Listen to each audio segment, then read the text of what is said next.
Hello दोस्तों, आपका हमारे YouTube channel the online work में बहुत बहुत स्वागत है। आज से हम शुरू करने वाले हैं भारत की राज्य व्यवस्था एम लक्ष्मीकांत की। M Laxmikanth UPSC civil services के लिए बहुत ही इम्पोर्टेंट है। ये इम्पोर्टेंट क्यों है? क्योंकि इसमें अधिकतर चैप्टर से क्वेश्चन बनाए जाते हैं। आइए जानते हैं एम लक्ष्मीकांत के बारे में। एम लक्ष्मीकांत जो होते हैं बहुत ही एक जाने माने लेखक हैं, एडिटर हैं, बहुत बढ़िया।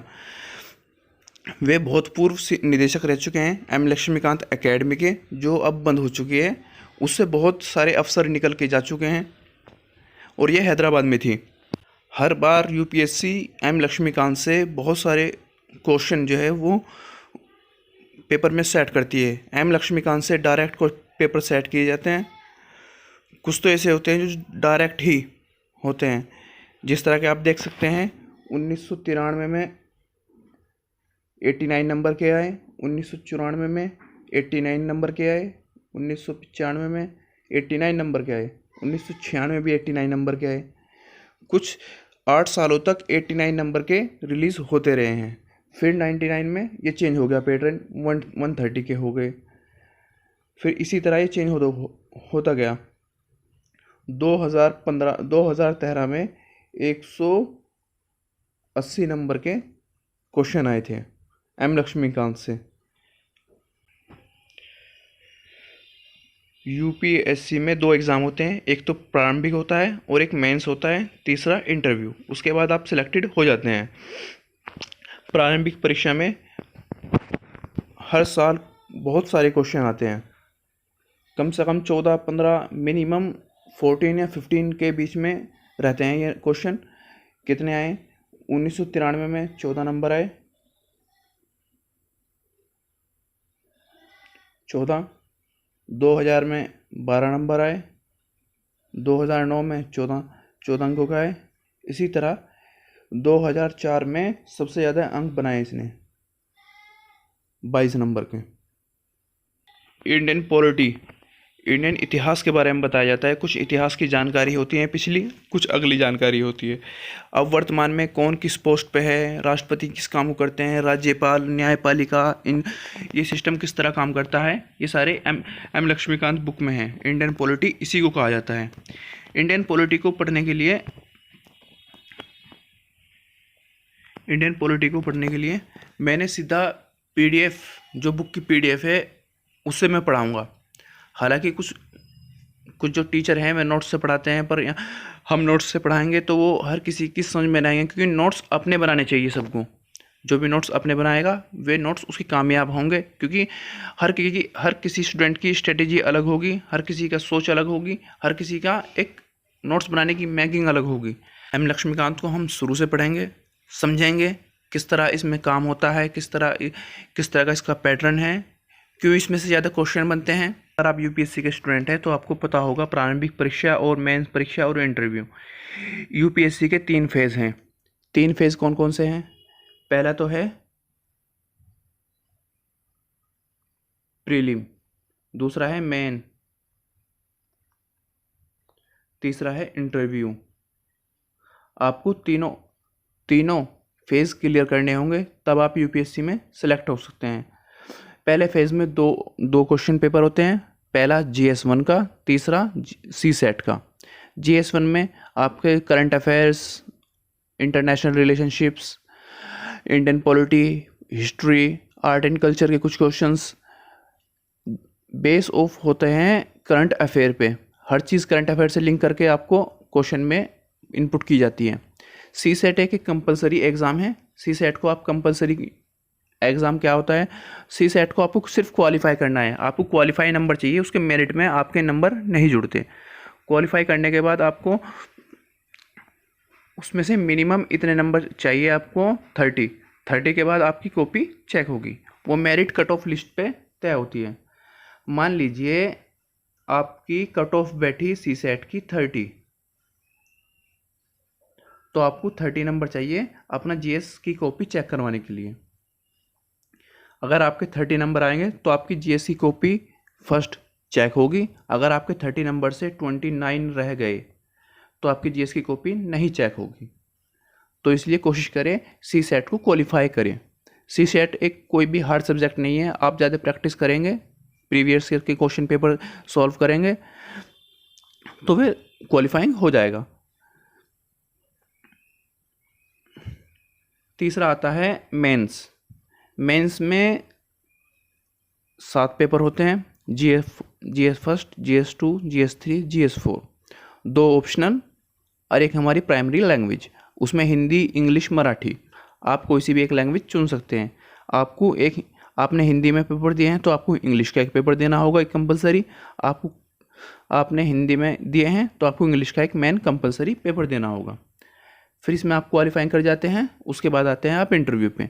इंटरव्यू एक बैच बोर्ड लेता है जो यूपीएससी कंडक्ट करता है। यूपीएससी उस कंडक्ट बोर्ड को इंस्ट्रक्शन देता है कि वो हर एक कैंडिडेट का इंटरव्यू ले। उसकी पर्सनैलिटी टेस्ट कैसा होता है? ये एक पर्सनैलिटी टेस्ट होता है, ना कि पढ़ाई का।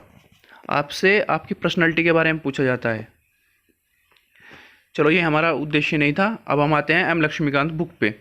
सबसे पहले तो हम हिस्ट्रिकल बैकग्राउंड पढ़ेंगे पार्ट 1 में। इसे कहते हैं कॉन्स्टिट्यूशनल फ्रेमवर्क। कॉन्स्टिट्यूशनल फ्रेमवर्क क्या होता है? संविधान कैसे बना। सबसे बड़ी बात होती है संविधान कैसे बना, क्यों इसकी ज़रूरत पड़ी, क्यों हमें संविधान की ज़रूरत है, what is the need of the constitution. हम इस चीज़ को समझें, कहने लगा कॉन्स्टिट्यूशन की हमें ज़रूरत क्यों है। पहले ज़माने में जब अंग्रेज़ थे तब कॉन्स्टिट्यूशन क्यों नहीं था? क्योंकि इसमें बहुत चीज़ों का डिफरेंस था। हमारे यहाँ कोई भी चीज़ का कानून नहीं था। एक कंपनी थी जो अपने कानून बनाती थी। उससे पहले मुग़ल राज था, वो आपने पढ़ ली होगी। एक एंशिएंट हिस्ट्री है, मिडिवल हिस्ट्री है और मॉडर्न हिस्ट्री है। आपने तीनों ने किताब पढ़ ली होगी। नहीं पढ़ ली है तो आप धीरे धीरे पढ़ना शुरू कीजिए और एक दूसरे सब्जेक्ट को लिंक करते जाइए। हिस्ट्री को कीजिए कनेक्ट इंडियन पॉलिटी से, इंडियन पॉलिटी को कीजिए कनेक्ट आर्ट एंड कल्चर से, आर्ट एंड कल्चर को कनेक्ट कीजिए ज्योग्राफी से। आप इस तरह से जो कनेक्ट करेंगे ना, उससे आपकी नॉलेज गेन होगी। जिससे नॉलेज गेन होगी आपकी ना, तो आप एक दूसरे को कनेक्ट कर पाएंगे, उससे आप जल्दी याद रख पाएंगे। और सबसे बड़ी बात, आपको 2 चीज़ें ज़रूर करनी है। पहला क्या है? रिवीजन। दूसरा क्या है? रिवीजन। आपको रिवीजन रिवीजन रिवीजन करना है। मैंने 3 बार क्यों कहा? क्योंकि 3 बार में रिवीजन होना ज़रूरी है। किसी भी बुक का 3 बार रिवीजन रिवीजन रिवीजन होना ज़रूरी है। आप जितना रिवीजन करेंगे उतना आप पक्का होते जाएंगे। देखिए, मैं आज शुरू करने वाला हूँ हिस्ट्रिकल बैकग्राउंड। सबसे पहला चैप्टर है हमारा हिस्ट्रिकल बैकग्राउंड। हिस्ट्रिकल बैकग्राउंड क्या है, पहले ये चीज़ समझिए। हिस्ट्रिकल बैकग्राउंड क्या है? कंपनी का शासन 1773 से पहले और 1858 तक किस तरह का बैकग्राउंड चलता, किस तरह का सिस्टम चलता था।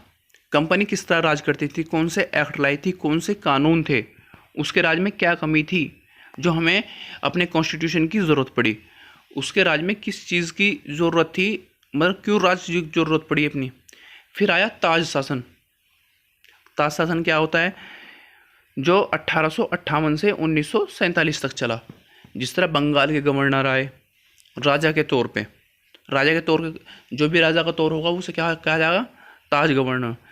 आप एग्जाम्पल में मान लीजिए सऊदी अरेबिया, सऊदी में ताज गवर्नर है, सऊदी में ताज गवर्नर है। देखिए, सबसे पहले हम शुरू करते हैं भाग फर्स्ट। भाग फर्स्ट में कितने चैप्टर है? भाग फर्स्ट में 11 चैप्टर है जो हम कॉन्टिन्यूसली क्लियर करते जाएंगे। सबसे पहला चैप्टर है हिस्ट्रिकल बैकग्राउंड, दूसरा है संविधान निर्माण, तीसरा है साइलेंट फीचर्स ऑफ कॉन्स्टिट्यूशन, संविधान की प्रमुख विशेषताएं, फिर संविधान की प्रस्तावना, प्रीएम्बल ऑफ द कॉन्स्टिट्यूशन, फिर होता है संघ और इसके क्षेत्र, ये भी भाग फर्स्ट में ही आता है, यूनियन एंड स्टेटरी, तीसरा है सिटीजनशिप, छठा है सिटीजनशिप, सातवां है फंडामेंटल राइट्स, आठवां है directive principle of state policy, नौवां है फंडामेंटल ड्यूटीज़, 10वां है अमेंडमेंट ऑफ द कॉन्स्टिट्यूशन, संविधान की मूल संरचना, 11वां। हमको कम पढ़ना है और रिवीजन ज़्यादा करना है, क्योंकि उससे हम ज़्यादा कैप्चर कर पाएंगे।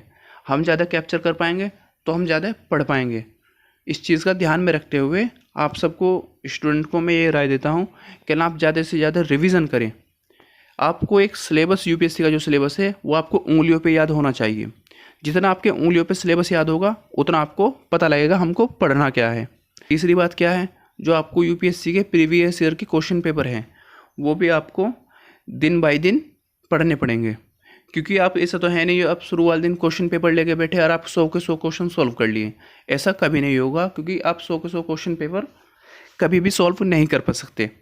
आप शुरू वाले दिन यूपीएससी का फर्स्ट पेपर लेके बैठे 2015 का, 2013 का, 2010 का, 2008 का, कोई सा भी जो आपको अच्छा लगे उस ईयर का क्वेश्चन पेपर लेके बैठे GS 1 का।